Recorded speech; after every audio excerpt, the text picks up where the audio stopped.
Definición e importancia. Primero que todo, el Poder Judicial es uno de los tres poderes que conforman el Estado de Derecho, junto al Poder Legislativo y el Ejecutivo. Se encarga de interpretar y aplicar las leyes y proteger los derechos de los ciudadanos. Está integrado por jueces y tribunales, que se encargarán de juzgar y hacer ejecutar lo juzgado, y es independiente de los demás poderes.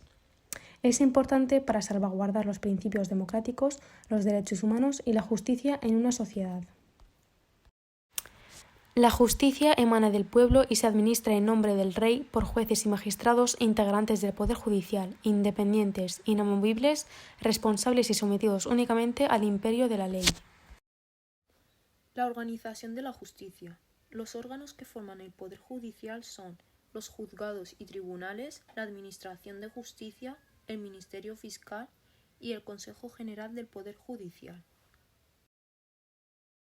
3. Funciones del Poder Judicial. Garantizar la seguridad jurídica, resolución de conflictos entre poderes del Estado, aplicar e interpretar la ley, resolver conflictos, proteger los derechos individuales, mantener el equilibrio de poderes, establecer precedentes penales, promover la justicia. Los juzgados y tribunales son los encargados de aplicar las leyes en las situaciones de conflicto. Para su mejor funcionamiento y con el fin de llegar a todas las materias y a todo el territorio nacional, la Ley Orgánica del Poder Judicial organiza los juzgados y tribunales con diferentes criterios, que son la especialización por materia y determinando su distribución territorial. La especialización por materia. Los juzgados y tribunales se especializan según la materia de que traten, teniendo jurisdicción exclusiva en esas materias. Jurisdicción civil. Competencias en asuntos generales y que no correspondan a otras jurisdicciones. La jurisdicción penal, que son las competencias en materias de delitos punibles.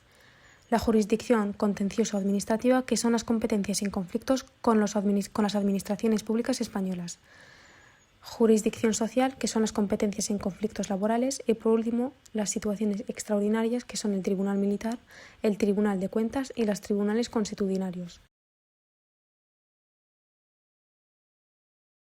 La distribución territorial. El objetivo de la distribución territorial de juzgados y tribunales no es otro que el de dar una cobertura espacial lo más ampliamente posible y así acercar la justicia a la ciudadanía para que le sea accesible. Los juzgados y tribunales que están distribuidos por todo el territorio nacional tendrán competencias concretas, unos sobre todo el territorio nacional y otros sobre una parte del mismo.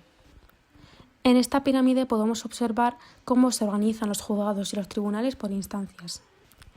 Y según la organización territorial del sistema judicial, en las estatales podemos encontrar el Tribunal Supremo y la Audiencia Nacional.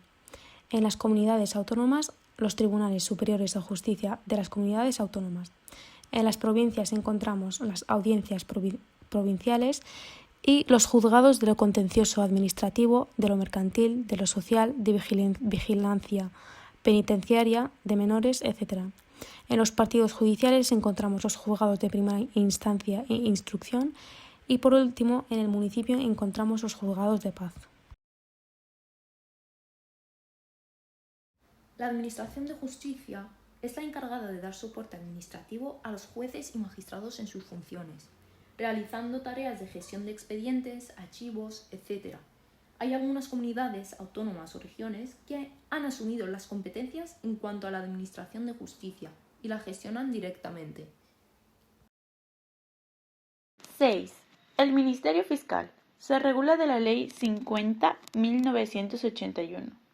Tiene por misión promover la justicia, en defensa de la legalidad, de los derechos de los ciudadanos y del interés público tutelado por la ley, de oficio o a petición de los interesados, así como velar por la independencia de los tribunales y procurar ante estos la satisfacción del interés.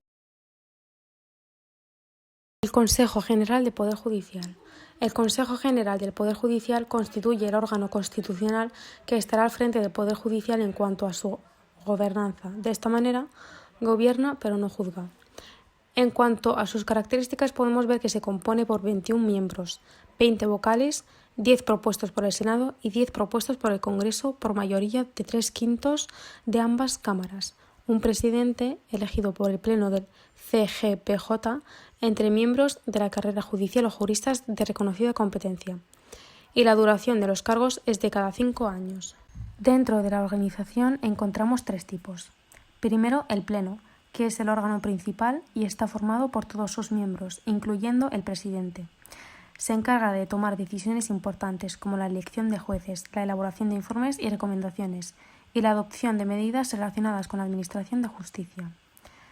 En segundo lugar, la Comisión Permanente, que es un órgano reducido y está compuesto por un número limitado de consejeros.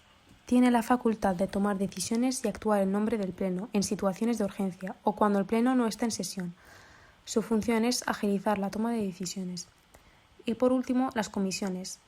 El Consejo General de Poder Judicial puede establecer comisiones delegadas para abordar asuntos específicos, como la formación de jueces, el estudio de legislación, la comunicación institucional, entre otros. Estas comisiones están compuestas por miembros del Consejo General del Poder Judicial y trabajan en áreas especializadas. En las funciones encontramos el gobierno del Poder Judicial y garantiza la independencia de los jueces en el ejercicio de la función judicial frente a todos. Y dentro de la normativa encontramos la Constitución Española de 1978 y la Ley Orgánica 6/1985 del 1 de julio del Poder Judicial. El papel de los jueces. Los jueces desempeñan un papel fundamental en el sistema judicial de cualquier país. Su función principal es interpretar y aplicar la ley de manera imparcial y justa. Tiene mucha importancia, ya que es el encargado de dar inicio al proceso, de dirigir la instrucción y de resolver mediante decisión judicial los asuntos penales. ¿Cómo se eligen estos jueces? Pues mediante una votación secreta y por mayoría absoluta de los Estados partes en la Convención, de entre los candidatos a que se refiere el artículo 7 del presente estatuto. 9. El proceso judicial es un procedimiento legal que involucra una serie de pasos para resolver disputas legales y determinar la culpabilidad o inocencia en casos penales. Consta de las siguientes etapas. 1. Presentación de la demanda o acusación.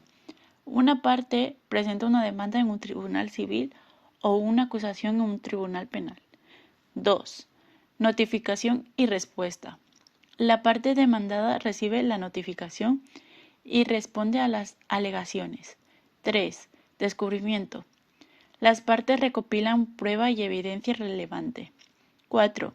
Audiencias preliminares. Pueden llevarse a cabo audiencias para resolver cuestiones previas al juicio.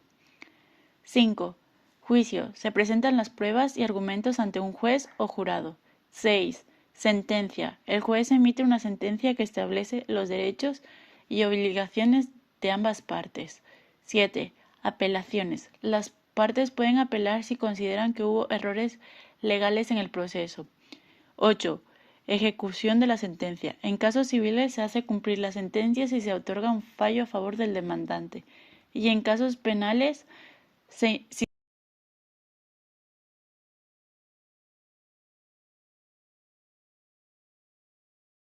10. El derecho del acusado y del demandante. Los derechos del acusado son: el derecho a un juicio justo, el derecho a un abogado, el derecho a no autoincriminarse, el derecho a revisar las pruebas en su contra, el derecho a la defensa. Los derechos del demandante son: el derecho a presentar una demanda legal, el derecho a ser escuchado, el derecho a la defensa, el derecho a interrogar a los testigos, el derecho a recibir una compensación.